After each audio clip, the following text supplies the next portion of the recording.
Good morning, Philippines! Aldaw kita ngunyanin Domingo, asinyaw na naman kita sa satuyang panibagong edisyon kan Throwback Sunday.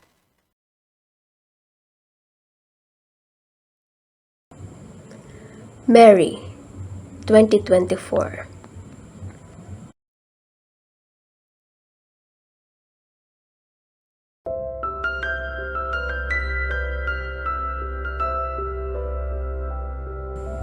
Ang pelikulang Mary 2024 sarong epikong biblical film na pigdireka ni DJ Caruso asin ipig surat ni Timothy Michael Hayas.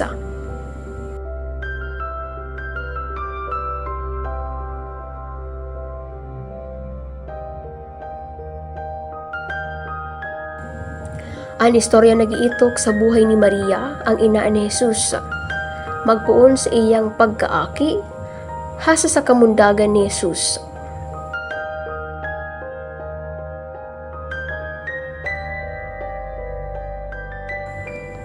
Ang pelikula nagpupuon sa pagdalaw na kang anghel na si Gabriel kay Joachim, ang ama ni Maria. Inita nga ng ibareta na magkakaigwa na ini ng sarong aking babayi na si Maria.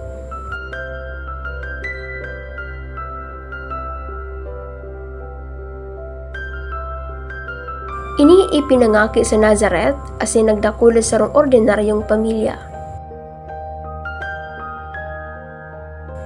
Sa paglihis kan panahon, si Maria piniling italaga sa serbisyo kan Diyos sa temple sa Jerusalem.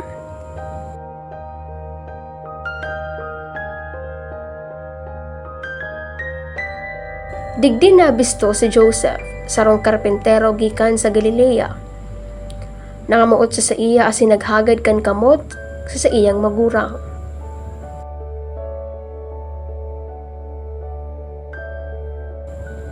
Pinag-usig kan mga tawo si Maria huli sa iyang pagbados.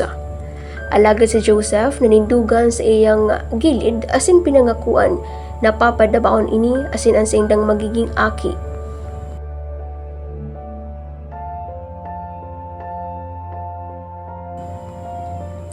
Kan maraman ni Haring Herodes ang dapit sa kapangakian ni Mesiyas, nagsugo ini nagadanon ang gabos na mga sanggol na lalaki sa Bethlehem.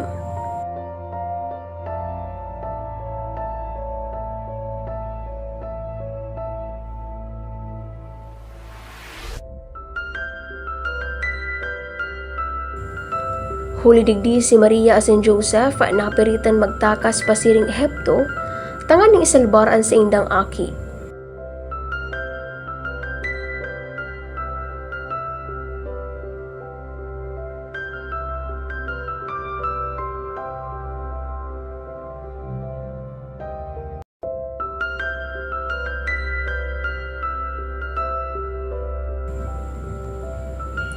Ang pelikula naghahapot sa mga tema kan pananampalataya, paglaom asin pag-ibig. Pigpahiling kani ang buhay ni Maria komo sarong halimbawa kan pagsimbag sa apod kan Dios asin pagtitiwala sa iya.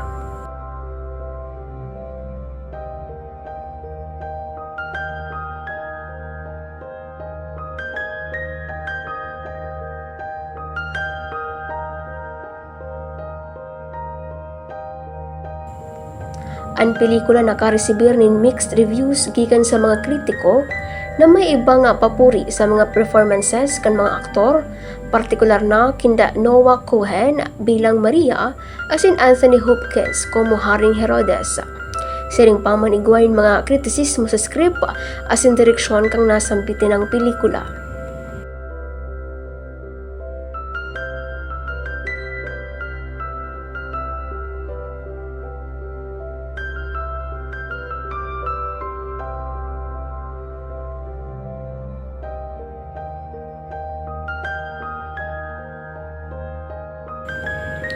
Ang pagdalan kan mga pelikulang biblikal siring sa nakan Mary 2024 igwanin dakulang kahalagahan sa mga paradalan hulit ay ni nagtataong pagkakataon tanganing mas hararom na maintindihan ang mga adal asin istorya gikan sa Biblia.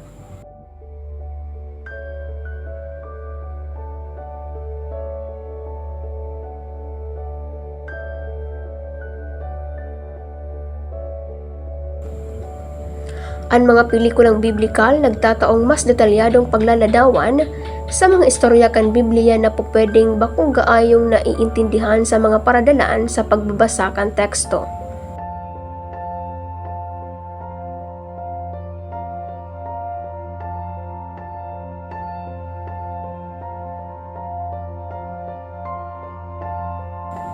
Ang mga pelikulang ini nagtatang inspirasyon na sin pagtukdo sa mga paradalan dapit sa mga halaga kan pananampalataya, pag-asa asin pag-ibig.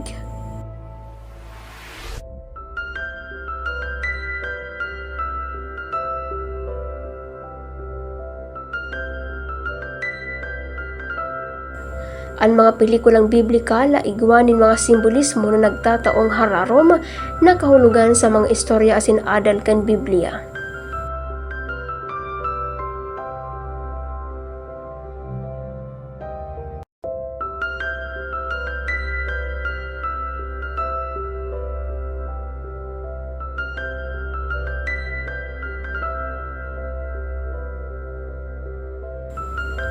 Ang mga pelikulang ini nagtataong pagkakataon sa mga pardalaan na makapag-ulay dapit sa mga istorya asin adal kan bilog na teksto kan Biblia na po pwedeng magpakusog kan mga relasyon asin pagkasraro sa mga komunidad.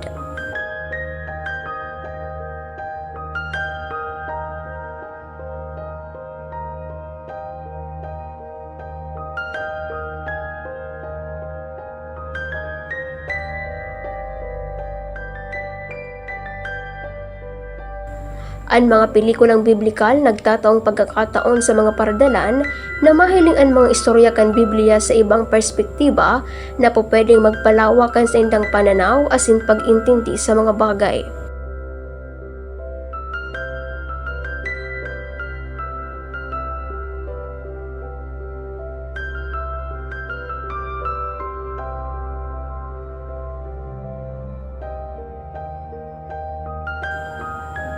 Sa paagi kan pagdalan kan mga pelikulang biblikal siring kan Mary 2024, ang mga paradalan po pwedeng magkaiguanin mas hararom na pag-intindi sa istorya asin adal kan Biblia na po pwedeng magtaong inspirasyon asin pagtukdo sa indang buhay.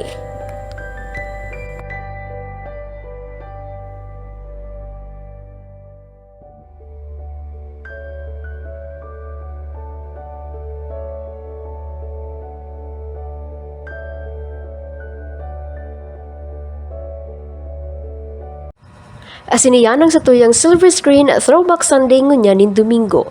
Ini si Bombo Jeffany Marcelo, and this is Bombo Radio Philippines, the #1 most trusted source of news and information. Basta Radio, Bombo!